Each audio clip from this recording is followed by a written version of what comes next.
Okay, today we're going to let a star, a gaseous hydrogen cloud,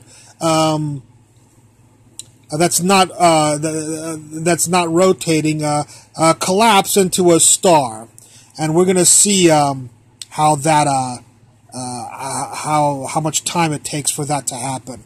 That's going to be our quest today. So let's start off with this massive cloud of hydrogen particles out here, and we'll have a little mass out there. There's a little mass on the outside of that cloud of hydrogen gas, and we're going to collapse spherically. It's a spherical cloud, and we're going to collapse that hydrogen cloud. And what we're going to notice is that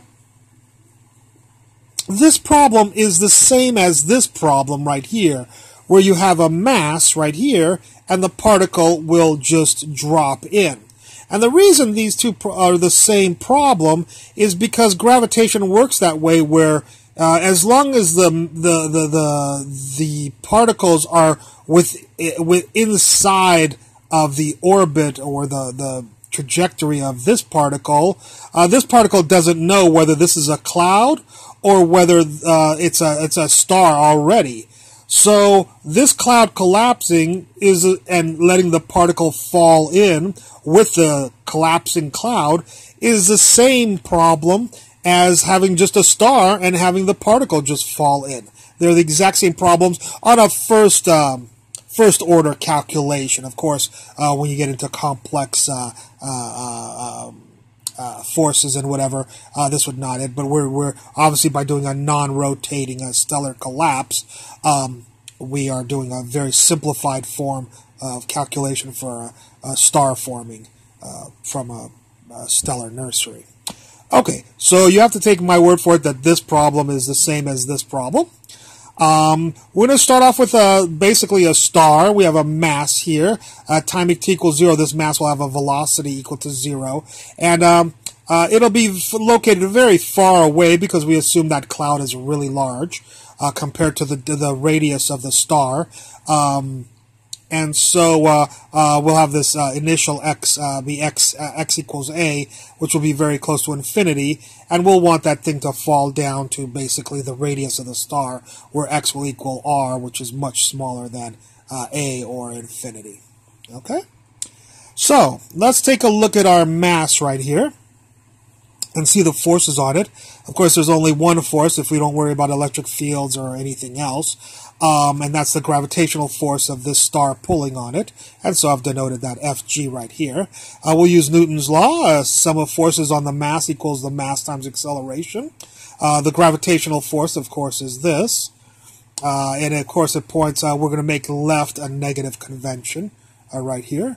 And that will equal mass times acceleration with our x double dot, meaning acceleration, of course. G is a gravitational constant, which is 6.67 times 10 to the minus 11. Big M is the mass of the star. Little m is the mass of the particle way out here. And x is the distance from the center of the star to the particle. And this is little m, just like that little m. That's why in the next step, these two will cancel. So we cancel those two, and we get this after a little bit of algebra. I've also, to do this integral, I've added an x dot to both sides, which is algebraically legal. So this becomes this, and then we'll do the integral from a. We'll start the particle at x equals a, and we'll go to some point x along the trajectory. And we'll go from 0, and we'll go to some velocity along the trajectory. All right. So we end up with this equation right here. And if we do the integral, we, of course, get this right here on the left side. And the integral of the right side will equal this. And so this from a to x and from 0 to v, of course. And if you evaluate both of those integrals, we get this. And if we evaluate that, we get this. A, as I said before, is very large compared to the x that we'll eventually get to, which is the radius of the star. So since a is much larger than x, we will make this term go to 0 right here. And so this will become this, and this, what we'll have is v is equal to dx dt, of course. So v equals dx dt. And we'll move over the 2. There's the 2. We'll take the square root of. There's the square root of. And over here on this side we'll have v, which is dx. So there's the dx. The dt will be on the bottom, so we'll scoot the dt over. And then this will have a square root of this x, which is down here. The square root of x would have been down here, but we've moved it over there. So normally it would have been the square root of x down here. Because of this x, you take the square root of this, but we've scooted it over. I've done a few algebraic steps, but I promise you this will become this if you understand that v is dx dt. So we get this. We'll do the integral from 0 to t because this is a dt integral, and a to r, the radius of the star, on this integral over here. And if we do these two integrals, of course, we'll get this. This has no t in it, so it's just t to the 1 of divided by 1. The integral of x to the 1/2 is x to the 3/2 divided by 3/2. 0 to t, a to r, which is said right here. And if you plug those in, you'll get this. And if you plug these in, of course, you get this. And then I solve for t, so the negative flip these two things. And the 2/3, there's the 2/3 right there, and the square root of 2mg I divided, so it's right there. So here's our equation for the time it will take for the particle to collapse, forced over calculation. And here I am evaluating it, so this is our formula, our general formula, right here. Oh, I'm sorry, by the way. Of course, since r is much smaller than a, I said right here, since r is much smaller than a, this term will go away.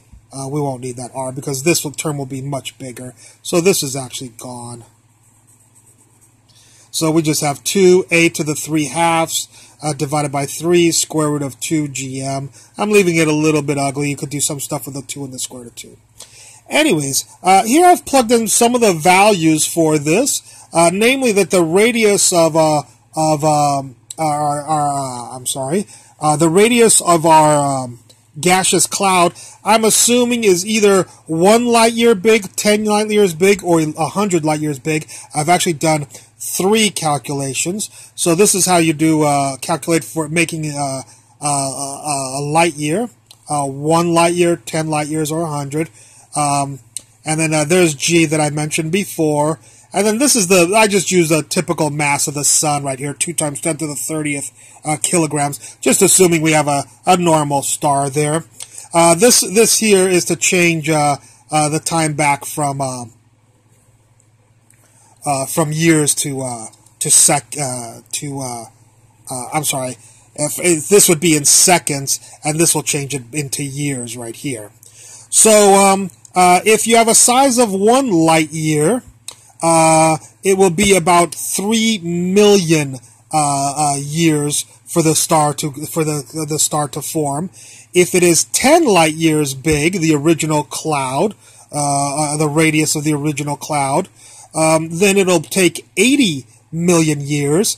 And if it's 100 light years in radius, the original cloud, in order for it to collapse into a star, it will take 2.5 billion years. If the original cloud was 100 light years in radius, it would take 2.5 billion years for it to form a star. Okay? I hope you enjoyed this lecture, and I look forward to any comments you have at the bottom. Thank you very much.